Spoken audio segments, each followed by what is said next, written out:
Hey, it's G. Cloverfield Paradox. Cloverfield. Field Clover. Cloverfield. So Pete's going insane. Paradox. Ducks. Cocks. Dicks. What's going on, everyone? It's GCN, and we're doing more Super Mario Odyssey. Peter's having... I just dated the part, too. Peter's having trouble dealing with, the Cloverfield Paradox. It's so... like, I know that I figured it out, but it's like, I figured it out in a sense of, well, I guess that explains it, but that also doesn't explain anything in the end, really.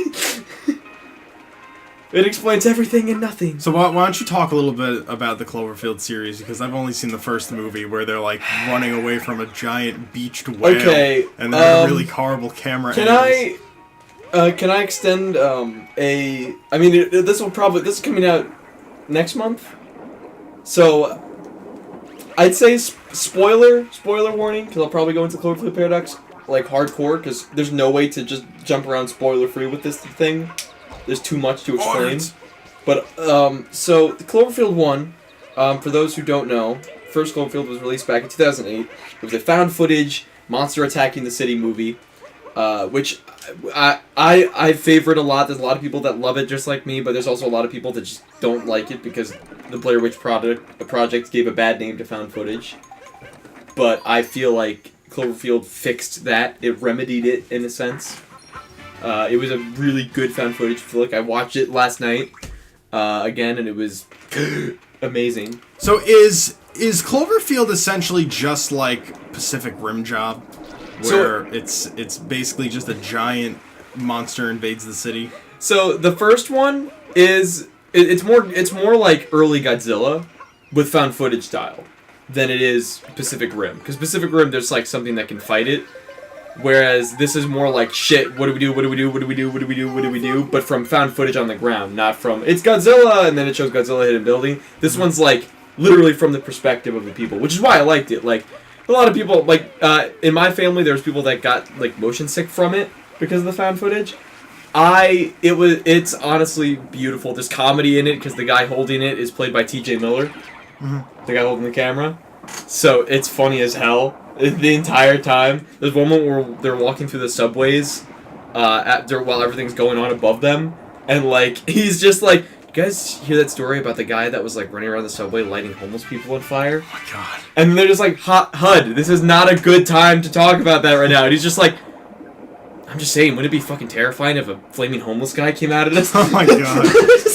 I'm like, I fucking love, like, he is the funniest part of the fucking movie. Plus the entire time, they're like, because the movie opens with like a lot of like drama between like the cast happening. And like, it's like a lot of drama and shit, because, the main character's going to Japan to start a new job, and they're having a going away party for him. But this like childhood friend that he's been friends with forever, who he like had sex with and was connecting to like a month ago, brings this new guy to the going away party. So it creates a little drama, and the entire time HUD is filming like everyone talking, right? And they're just like, HUD, could you put the character? Like, I'm documenting. This fucking guy. That sounds like a great character. It's funny. It adds so much to like just it lightens the movie just enough so that you can make it through, because it's horrifying shit that you see in the movie, of course. Yeah. It's like, so that's like the first movie, right?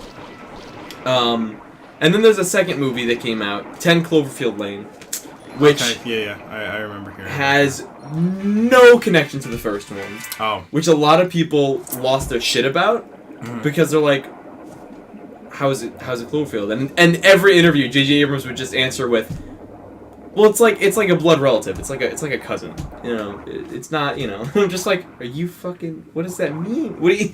And so, but 10 Cloverfield Lane is a completely different genre. It's a psychological thriller. It's not found footage. And basically, all that happens is after a car accident, the main character Michelle ends up locked away in a underground bunker with John Goodman's character, Howard, and another guy who's locked down there with them, Emmett. While Michelle was brought there when she was unconscious and therefore outside of her will, Emmett clearly did it of his own will, and apparently helped Howard make the bunker. So the three of them are locked down there. Howard keeps saying that, hey, you don't want to go up there. There's terrible shit happening. Just stay down here with us where it's safe. And she doesn't buy it. She thinks she was kidnapped. Oh, I did see that movie. I actually completely forgot that I saw that movie. And eventually she gets up to the top, and she sees outside the door, and there's like some shit going on, and then a woman that looks deranged and fucked up comes up to the door. It's like, let me in, and she's like realizing what the hell's going on. Something's going on up there. Howard was right. And they end up going along with it for a while, and then they realize, Howard is a little nuts because of his daughter who wouldn't, his daughter wouldn't actually, respond to him. So, and he starts, talking to Michelle like she's his daughter, Megan. Yeah. And it gets a little freaky for her. And she starts to think, that person was out there and, looked a little okay at least. Like, she was alive. Like, she was insane. Something was clearly happening, but she's okay. We gotta be able... Maybe it's okay out there. Maybe it's fine now.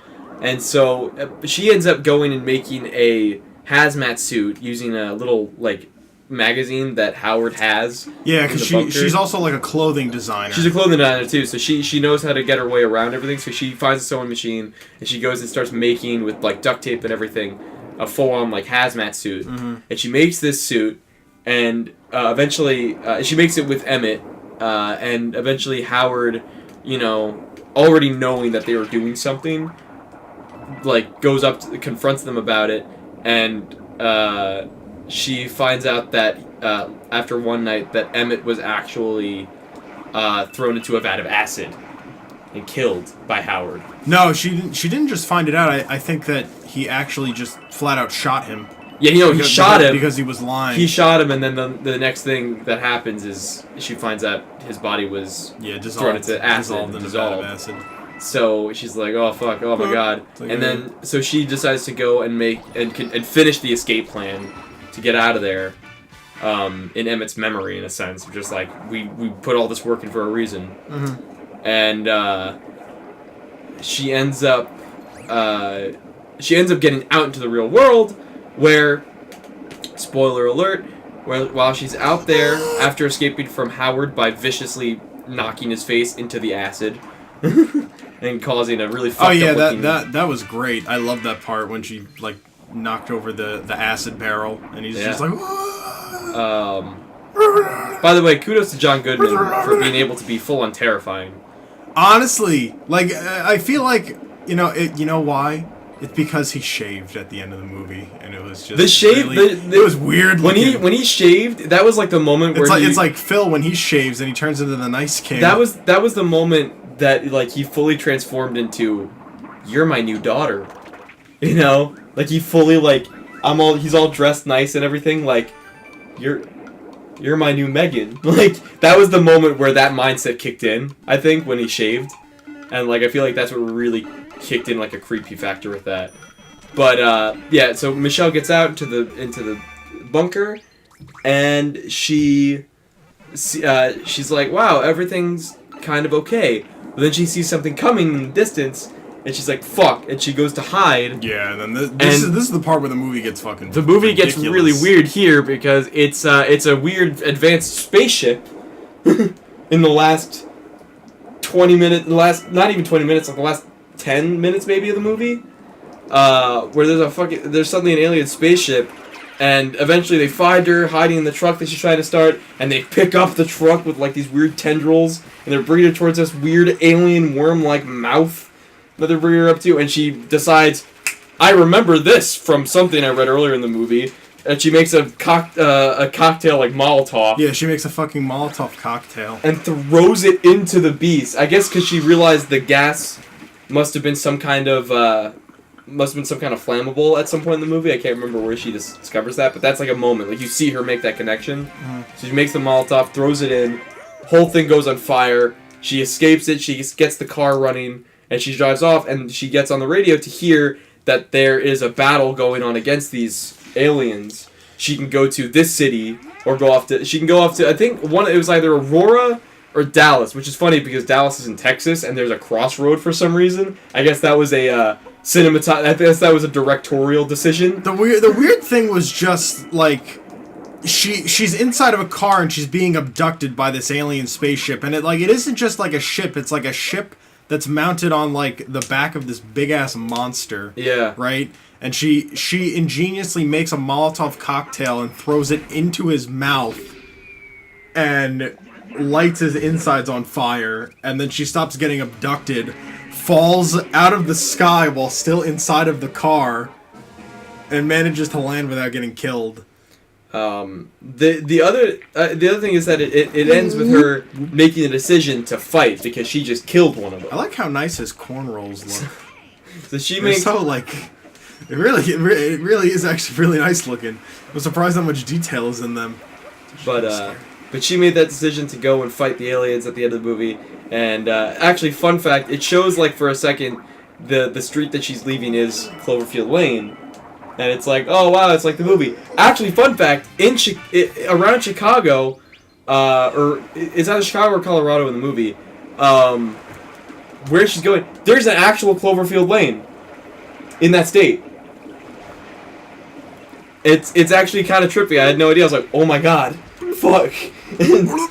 and so that happened in that movie. So now here we are at the Cloverfield Paradox. We just want answers. Right, because the first Cloverfield was a found footage monster movie in New York City, where essentially New York City ended up getting nuked to destroy the monster. That's what they called the Hammer Down Protocol. And now in this movie, suddenly, there was like no talks of that. That monster was nowhere to be seen, but there's aliens now? That's because no one liked New York.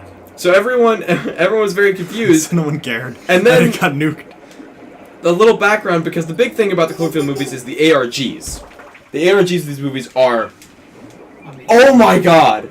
Like, because like you see like the ARG videos. What was the one with the ice cream company or some shit? So here's the Slurpee. Here I'm gonna catch up on the ARG because it all ties down to Paradox now. So that's why I saved it for getting to Paradox, instead of just cutting in between each movie. So the thing is that it started with the company that the main character in Cloverfield is going to work for in Japan is called Slusha, which is a slushy company that's a subsidiary to a company called Tagruato, which owns a lot of different types of companies, including oil company, a medical company, Yoshida Medical Company, Parafun like putty company. Like it owns so many different companies. It's just like this shady master company that no one knows that much about. And essentially, through the first ARG, the first Cloverfield movie, you find out that Tagruato found this monster lying dormant in the ocean, in the Atlantic Ocean, and it was feeding off seabed nectar, which when they found they were using as an ingredient in Slusho. Oh. And this caused some problems in some people. They were like a little, some other found footage videos through the ARG of like people exploding and shit, because they find out that the monster in the first Cloverfield, Tagruato had found under the sea. They found out that he had been lying dormant, feasting on the seabed nectar, which caused it to grow to that size. So whatever is the seabed nectar can do that shit to a species. Oh, so people were just detonating? Essentially, that was what was going on. Oh, that's fucking awesome. Which explains a scene in Cloverfield when one of the parasites that falls off the Cloverfield monster, or Clovey, as it's been called. That's not intimidating. That's what it's called by the Reddit. And so essentially, one of the parasites that falls off Clovey, bites one of the characters in the first Cloverfield, and you see her like behind a tent pop, like detonate, after being bitten by the little parasites. So I'm assuming that connects to the seabed nectar effects that we've seen in the ARG. So anyway, what you find out is that they built an oil refinery over it, saying we're drilling for oil. What really they were doing was using that base to take a look and research on this monster, and they bothered it, and it pissed it off and woke it up, and it destroyed the oil refinery. And the ARG came up with a video of the oil refinery getting destroyed. So that's where the ARG, and the last image from the ARG of the first movie was actually underwater of the oil refinery falling apart, and you see the silhouette of what turns out to be the Cloverfield monster in the first film. So that's where that ARG ended. Then you get to 10 Cloverfield Lane, where you find out through a website that Howard made to connect with his daughter, Megan, secretly, that she wasn't replying to, of course, because she didn't want to talk to him. I thought that his daughter died. Well, we find out that she probably did in what happens to the world. Oh, okay. So she probably did die at some No, point. I mean, I thought that she died in that room that he, like, trapped her inside of. That has yet to be fully confirmed. Because all we know Because I know there was, like, she wrote, like, help on the wall in was it in blood? Was it in blood? There was help written on the escape hatch. In the vent room. Which could have been. That's true. So... Yeah, screw you. Your mouth looks like a But butthole. the thing is, so, like, from the ARG that we gathered from the second movie, we found out that Howard actually served in the Navy as a satellite technician. And he had found a satellite connected to Tigruado, and that satellite, he had seen something he didn't want to find. And so it freaked him out, and he went on that whole thing and made the bunker and everything and sheltered in. So that's what we found out. And the ARG, here's how crazy the Cloverfield ARG. You've seen like Marble Hornet stuff, where it's like, oh, what's going on in this background of this video? No. Here's how crazy the ARG for 10 Cloverfield Lane got. Throughout the website and the source of the website, you could find what people thought were coordinates. So on the Reddit, they were like, someone put in these coordinates, and they tracked it to an area in the middle of, again, it's either Chicago or Colorado. I can't remember where it takes place. But they found the coordinates led to somewhere on Google Maps, and someone went to that location and dug and found a box. Oh, yeah. I remember you telling me about this, actually.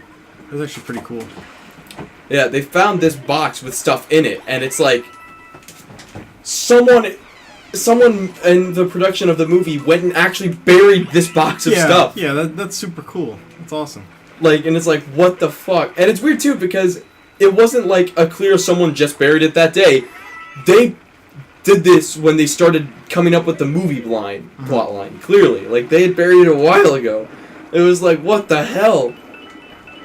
So that's just how crazy it was. That only connected to, like, survival shit with Howard. And it just led further down the path of what kind of connected Howard to the whole thing. But, that's where we get to the Cloverfield Paradox, where we are now. All we got from the ARG of the Cloverfield Paradox... The Cloverfield Paradox, the ARG didn't start till actually very recently. So what we had heard was, after the 10 Cloverfield Lane they were filming a movie called God Particle. And so everyone was like, maybe that's Cloverfield 3. And I was like, and I remember going to see 10 Cloverfield Lane and saying to Maury, I was like, hey, there's this talks of God Particle, they say maybe that's Cloverfield 3. And then, sure enough, it happened. So, the thing with God Particle is that for the longest time, it was like, is this Cloverfield 3, is it Cloverfield 3? And eventually Paramount had said, it was supposed to come out in February this year, and then Paramount's like, alright, we're gonna, at the end of last year, they're like, we're gonna delay it to April. And then we found out that Netflix had bought the rights to it. Oh. And so it's like, oh shit, it could be released in February again. And we may get a TV spot during the Super Bowl. And then we just got tired. Deadline, a website had gotten a report saying, hey, we might get it tonight. And it's like, what? Everyone on the Cloverfield Reddit is like,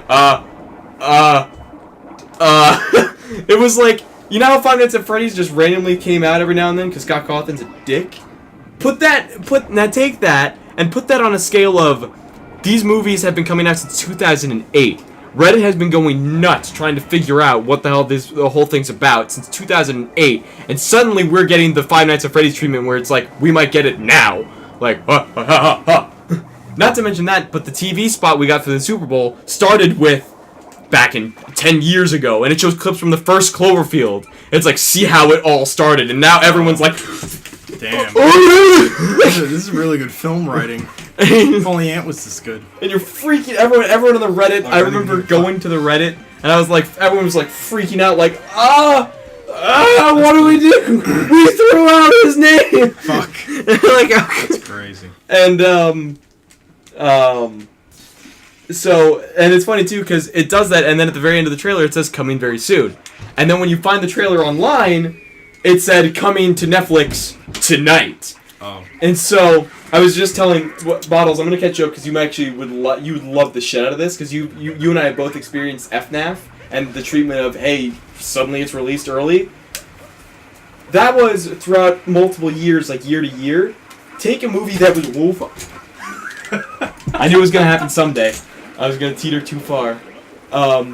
Take a movie that was released back in 2008 with a Reddit that has been dedicated to trying to figure out what's going on, and now do the 5 Nights at Freddy's treatment where like, hey, the trailer of how it all started, and we're getting it tonight.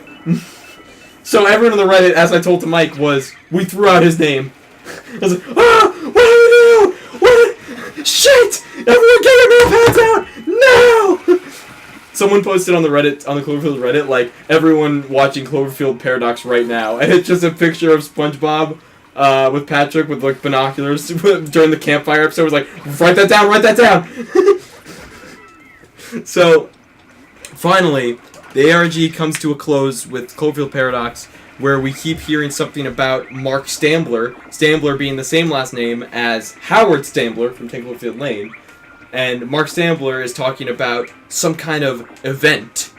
And then Cloverfield Paradox came out. So, and here is what the Cloverfield Paradox is all about. So, the original synopsis, when it was God Particle, before we knew it was Cloverfield, stated that scientists working with the so-called God Particle that they had newly discovered try to use it to find a new energy resource using a particle accelerator. When something goes horribly wrong, they lose the Earth. And that was the synopsis. I love you. Of the God Particle before it was Cloverfield. Should we wrap the part up soon? I was gonna wait until you were done explaining Cloverfield. Great, I'll do it. I'll run it through then. All right. So, the Cloverfield Paradox itself starts off with it starts as the other movie started with mundane shit. So the first one started with Rob and his girlfriend a month earlier, and then it cuts to a month later when the next filming starts of the party, and it's like all this drama shit, and then shit goes down with the monster. 10 Cloverfield Lane started with some kind of drama going on with Michelle and like a guy that she knew, and she drove out into the field, and then a car accident happens, and then shit goes down. This one starts with a couple talking about the energy struggles that are going on in the world. It supposedly takes place in 2028. That's what people have been thinking. This takes place in 2028. No! Nice. And, so they're talking about the energy struggles in the world, and she's apparently an astronaut, and the husband's telling her you should go on the space station because, they mentioned their kids who died in a fire that was caused by the main character. Because she... what happened apparently was, in the energy crisis, she siphoned a power cell and put it into her house so her kids could feel safe at night for reading lights and everything. And it caused a huge fire in the house that killed her kids. So they're still living with that mistake. And he's saying, if you go up there, you and I will survive. I'm afraid that if you don't, no one will. Because the problem is there's talks of war breaking out over this energy struggle across the whole world between nations. So it can go horribly wrong. So she decides to go up there. And they show day 16 on the shuttle. They try firing the particle accelerator to get it going. And it fails. And they're like, damn. And then it cuts to showing them doing all this work while the opening credits show. Doing all this work, doing these calculations. Day 54. Day 100 something. And then it goes day 647. 2 years in.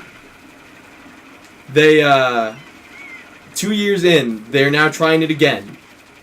They try the particle accelerator again, it starts going, they're like, guys, it's working. It's working, oh my god. Overload. And then everything starts going wrong, alarms start going off. An explosion happens in the particle accelerator in the Shepherd. By the way, the station is called the Cloverfield Space Station. who does tie in there. And everything starts going wrong. This ties into earlier in the movie when you see a slight a background of a news thing that they're watching on the space station, and it's about Mark Stambler talking about the Cloverfield Paradox. And they're like, now what could this paradox, if it is real, consist of? Well, the Cloverfield Paradox dictates that if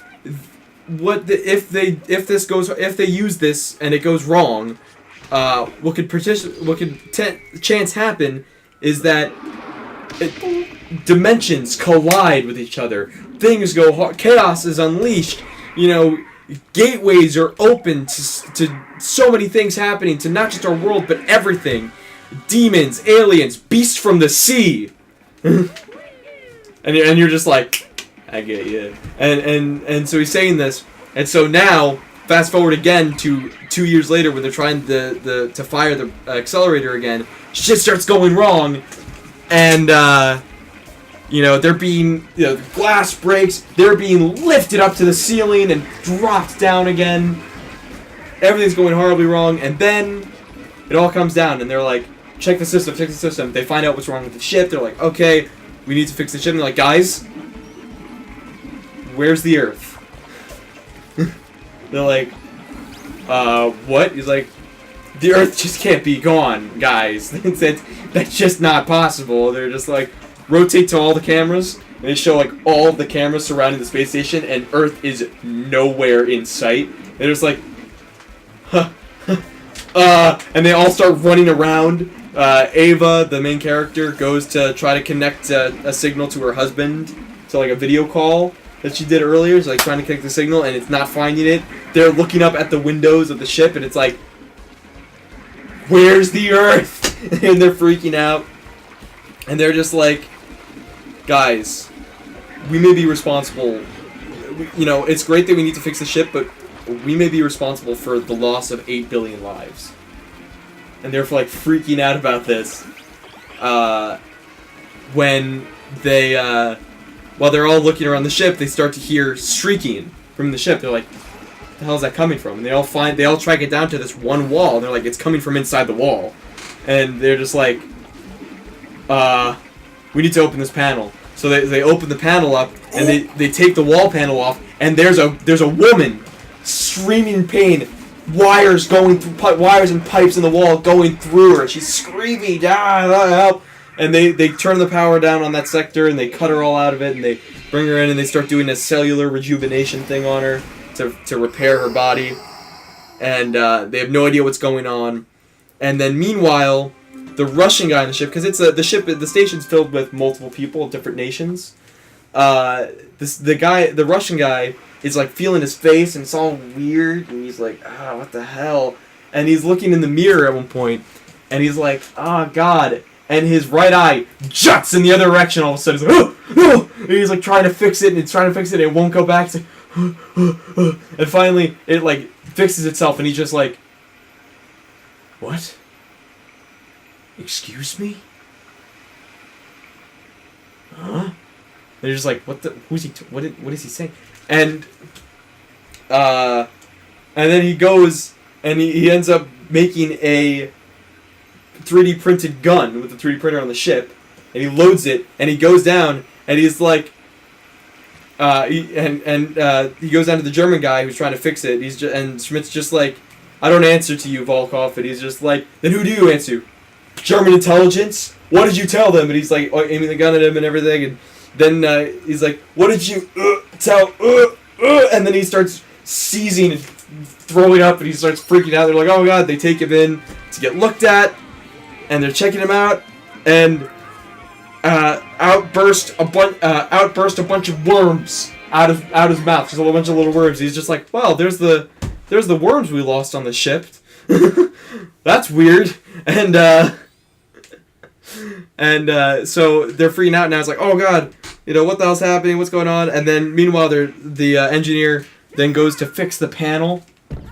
He's fixing up the panel, and it's all right and everything. And they figured out earlier the reason why they can't find where they are. The gyroscope's gone, wherever the hell the little gyroscope they had it's gone. I don't know what happened to it. And the guy's fixing the panel, and while he's fixing the panel, his arm gets sucked into the wall, like a solid wall. Like the diagonal pieces of it are like merging in. It's like a Doctor Strange effect going on right now, which is the thing that fucked me up the most. Because I was like, oh, that's weird. And his hand's caught in the wall, like, and they pull him out, and his arm is clean detached. No blood, no pain. It's just gone. Like he was born with it. He's like, where's my bloody arm? And, Fuck. I almost did it. And, eventually, what the fuck? What the fuck? What the fuck? Morgan's inappropriate. That was disturbing. Ah! Look at the dog. It's the Cloverfield Paradox. There it is. Where's the air?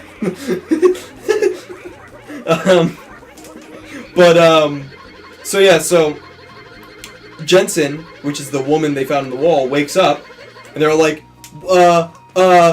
what's going on? Who are you? And how are you on the station? She's like, Ava, you're supposed to be on the ground. How do you know my name? How do you know their names? I know everyone. We've been on the space station for 2 years. Like, we don't know who you are. Fuck. And it's like, Fuck. you're supposed to be on the ground. You're supposed to be on Earth. You're a control person. I'm the Shepherd engineer. And they're like, no, Tam is the Shepherd engineer. Who's Tam? And they're like, blue. And then she gives her a hug because she's freaking out. Like, why doesn't anyone know me? What's going on? They're giving a hug, and as she's hugging Ava, she says, "Don't trust Schmidt, the German guy." She's like, "Don't trust Schmidt. He sabotaged it." And they're like, so they go and they find command logs between him and the German government. And they're like, he's a traitor. So Kiel, the general, goes and locks him up in the airlock. I don't know what you're talking about, man. What you bought? I don't know what you're talking about. You're trusting her instead of me. And eventually, they find Mundy, the engineer from earlier, his arm, crawling at them down the hallway. And they're like, and he's like, "That's my arm." he's the levity in this movie. It's my fucking arm. And they grab it and they put it in a box containment. And they're like, what the hell's doing? And they look at it, and they're just like, it looks like he's trying to write something. Give it a pen. And they give it a pen, and it writes, "Cut Volkov open." And they're like, so they go to the dead body of the Russian guy from earlier, and they cut him open, and they're looking through, and they find the gyroscope. More spatial shifting that occurred, clearly, during the paradox. And they're like, the hell? So they put the gyroscope in, they're like, there's that constellation. But it's upside down. No, we're upside down. Check the other side of the sun. And there's the Earth. And they're like, there we go. Hey, can you get any communication, sir? Not through. Wait, guys, listen. And they're like, this is almost as many deaths as the Blitz on Berlin. England, meanwhile, is planning. Germany is planning a full-on invasion on Russia, and China is setting up warships. 14 months of bombing has led to like, what the fuck's been going on Earth, man? They're freaking out. They're like, is there video footage? And they find 2 days ago the destruction in the ocean of their space station, and they're like, and this is when they put it together. They're not just getting shit from another dimension. They're in another dimension. And so they're freaking out now. And this connects earlier to what happened to the Russian guy with his eye. People pointed out he's merging with his other dimension self, which is why he was talking to himself in the mirror and got the idea to go shoot Schmidt. Because he was like, oh, I get it. And that's why it's like, that's where Jensen came from. And Schmidt's like, and my command logs to German government. Because in the other dimension, he sabotaged everything. So now they're like, okay, but if that's not our Earth, how do we get home? And they're like, we gotta fire the Shepherd again. We gotta get it running. So their plan now is like, okay, let's get this thing running. Let's fix everything. Let's get it going. So they're trying to figure out how to fix it. And Tam, the Shepherd engineer, is like, the condensation was throwing off our numbers. We gotta vent it, and then we can run it again. So she goes to get the venting system back up, and as she's fixing it, it shuts the door on her, and suddenly, for some reason, it starts filling up with water. I'm like, whoa, what the fuck? Oh god, what's happening? And they go to try to get her out, and as the water's filling up, it's causing damage to the airlock, and it breaks the airlock, and it just freezes over everything instantly, and she's dead. So that's 2 crew members dead. Was the water coming from the dimension where they were fucking in the ocean? That's the theory. The theory is that the ship started catching up to everyone in that dimension and started forcing shit to happen as part of the paradox. And so that happens to her, and they're like, but we don't have anyone to run the Shepherd now. Except the alternate Shepherd engineer that's on the ship right now. They're like, you're gonna trust her? That's all we got. So they give her a pair of clothes. They're like, all right, here we go. We're gonna trust you. And then they're fixing everything up. And they're just like, all right, maybe we can get we can get it all running again if we cut our oxygen supplies down and give all the power to the Shepherd. Like, that might work. All right, I'm gonna have to go and do this. I was like, all right, so you realize though, once you do this, you're in a chamber of just pure oxygen. So one spark and kaboom. Mugiwara! I become a Mundi kebab. And they're like, that's not funny. That's what it is. So so he's in there with one arm doing this whole thing and fixing everything, and they get it running, and they're like, they text the aperture and it comes down, and they're like, it's running, the Shepherd's gonna work, we can do this, and he's just like, hey, and then suddenly his wrench flies towards the wall. And everything metal starts flying towards the wall. Everything's going nuts. And it's just like, what the hell? And he's freaking out. And then meanwhile, behind him, the magnetic putty that he uses to fix up the ship starts stretching out towards the wall of magnets. It starts like reaching out, and he's like, what? And it gets caught on him, and he gets pulled towards the wall by it, and it's like on his face and going in his nose and his mouth. And he's like, ah, ah. And then one CO2 tank goes and crashes against the wall, bang, destroys the entire middle section of the space station. And they're like, oh fuck, that space station's broken, damn it, fuck. So they ride in to go fix it. 3 of them go in to fix it, and they're just like, we can't detach this part of the ship to fix the whole thing without sealing off this portal. So the general sacrifices himself after giving his key to the main character, and he detaches himself, and they're like, alright, it's up to us. Meanwhile, Ava finds out from Jensen that in this dimension, her kids aren't dead. They're alive, which is why she stayed on Earth. And so she decides she has to save them from the possible future that entails of the power supply incident. So she's going to take an escape pod with Jensen and go down to Earth. That Earth, and instead. Which who knows what the hell would happen to her if she saw herself from this dimension. But now, she decides, okay, there's 4 people left. Her, Jensen, one of them Monk, and then Schmidt. And they're like, okay, we're going to get this running. Once we get it all running, we get the station set up to go back. Me and Jensen take the escape pod down to Earth. I'm like, alright. So they go to set up the escape pod. Her and Jensen in the escape pod. It is great. Jensen unlocks the gun from earlier and knocks Ava out with it and sets the escape pod to launch without her. Jensen goes, and she goes to shoot Monk and Schmidt and says, I won't let 8 billion people die for you, because that's what they're not thinking about. If they leave with the Shepherd now, this dimension won't have a working particle accelerator, won't have energy source, it'll fall to worse war and die. But who cares? So now Jensen's trying to kill everyone. Ava wakes up just in time, aborts the launch of the escape pod, gets to Jensen, gets her killed after a little fight scene where she shoots one of the windows out. Jensen gets sucked out into space, and then she decides, okay, this is the plan now. So she goes, she heals up Schmidt, who's the only one she can heal up because the other guy was shot too long ago. Yeah. She heals up Schmidt. Wait, hold on. So, you know, you can get in the ship through there, right? Mm-hmm. And you know that you can get in the ship through up here, you know, because there's a ground pound thing. But why? Why did they go through the effort of making 3 entrances? why not? You want to be creative. Why not just go through the tailpipe? Hey, if you're coming on the ship from behind, you don't want to walk around. If you're coming from above, you just jump down.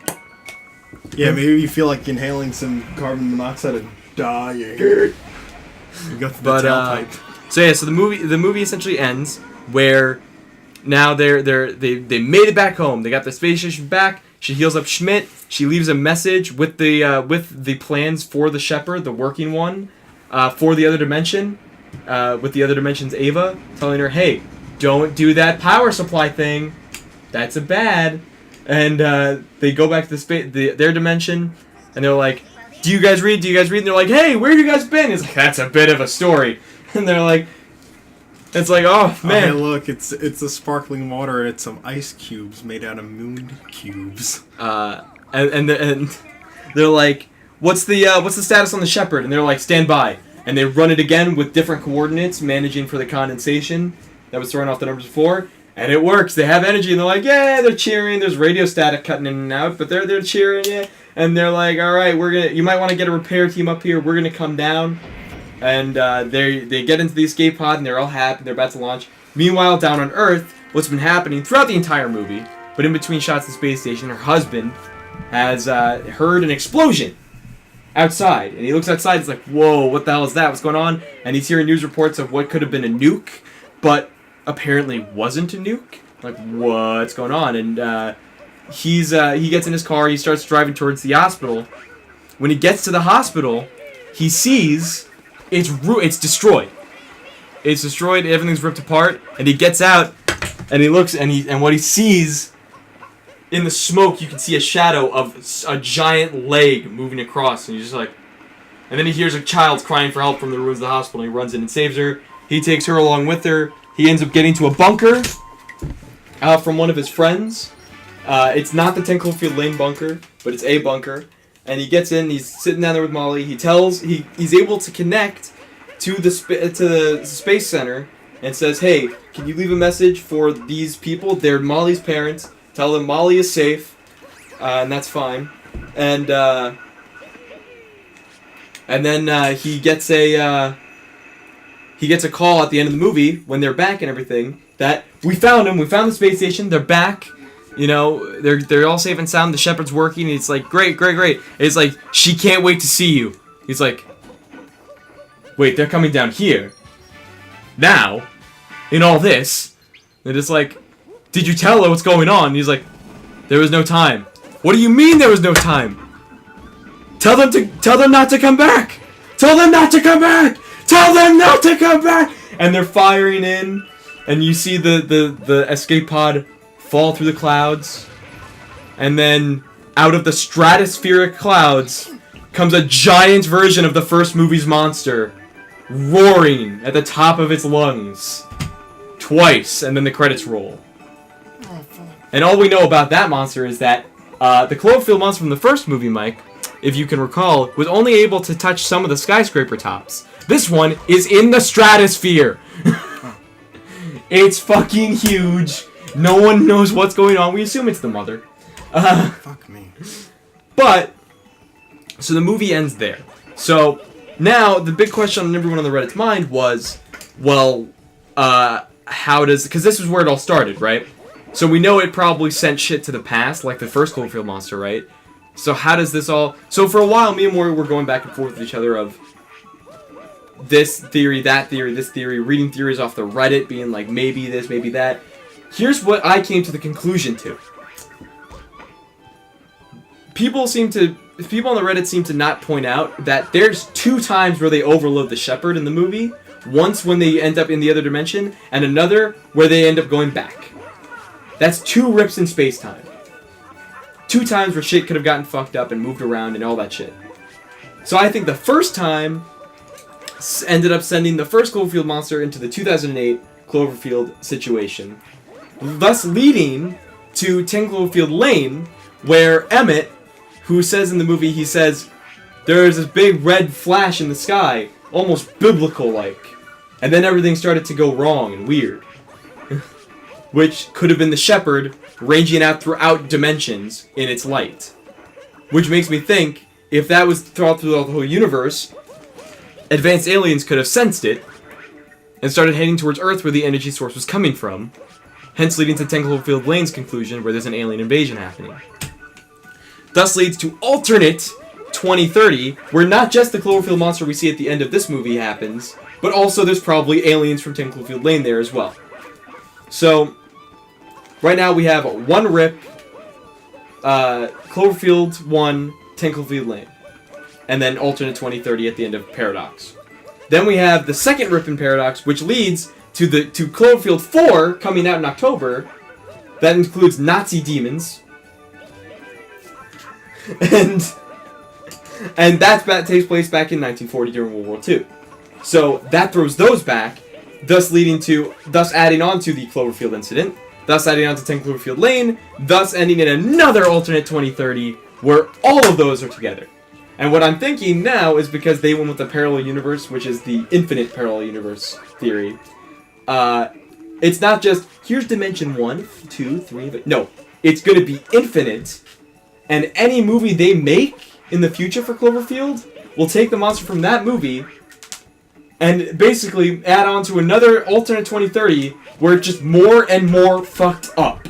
So instead of just that shuttle coming down to the one Cloverfield monster, it's everything from every subsequent movie in that 2030 timeline attacking the Earth.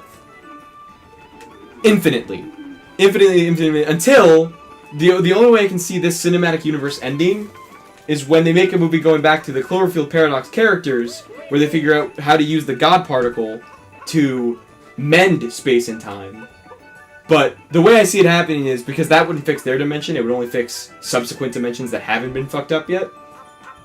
The way I can see it happening is they think it's going to fix it, they press the button, it activates it, and nothing happens. But then somehow they end up doing a cutaway to a different Earth that's like, hey, everything's great here! And it's like, that's the only way they can end it. So right now, and I'm going to post this to the Reddit via my phone, because I'm here instead of at my house. I'm going to post it to the Reddit via my phone. But right now, the way I see it is, it's infinite dimensions are getting fucked up at different points in time, and just adding to another alternate 2030, where more and more shit's fucked up by the time they get to 2030.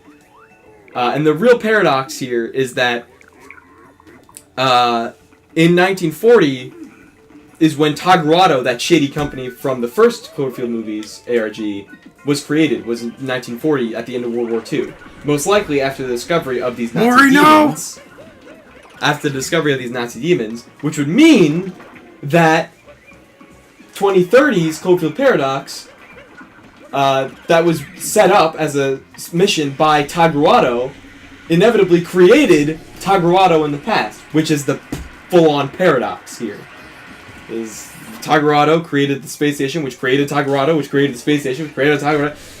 And every time that loop is happening, another monster or creature or disaster is added into the timeline that collects 2030. That's what I'm thinking the paradox is. I think it's a damn good theory, and I am very happy by it, because I usually am just the person that sits there and reads the stuff and being like, wow, that's pretty cool. Not, oh fuck, I did it! So, but who knows? I can't wait to see Cloverfield 4 Nazi demons. That sounds intense. Fireball. But yeah, so that's Cloverfield. Sorry, thank you for the long and grueling episode of me explaining the entire Cloverfield universe as we know it so far. This movie has taken up 15 hours of my life. I'll do a count real quick. The 2 hours I watched it at 1 o'clock in the morning last night. 3 hours spent after I wake till 6 in the morning thinking about it. 6 hours of sleep in between. We're at 11 hours now. Woke up, was messaging our good pal in the GCN, Maury, about watching it again with him. Did that, add 2 hours to it. We're now at 13 hours, and then we spent 2 hours talking about it after watching it, and then that's 15 hours, and now counting this, which how long have we been recording for? 50 minutes.